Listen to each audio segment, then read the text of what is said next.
Alright, let's dive into the problem we have at hand. The issue revolves around deciding which Lombok annotations are essential for a JPA entity. The question arises whether to remove a data and at all args constructor, considering the overridden at equals and hashcode and at to string annotations. The query also brings up the necessity of using at data in this scenario.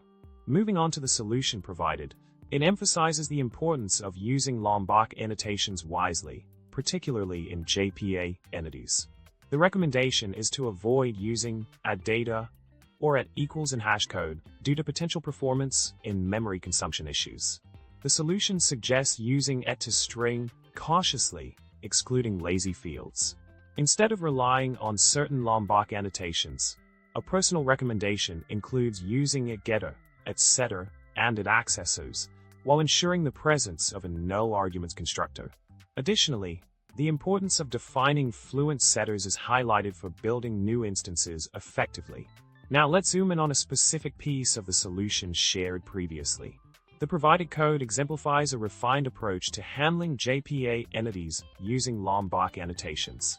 It showcases the utilization of a getter, at setter, and at accessors in defining a class, along with the instantiation of an entity with specified attributes.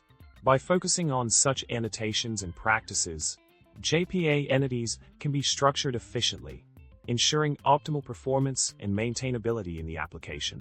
In summary, understanding the significance of selecting appropriate Lombok annotations for JPA entities is crucial for maintaining an efficient and reliable codebase.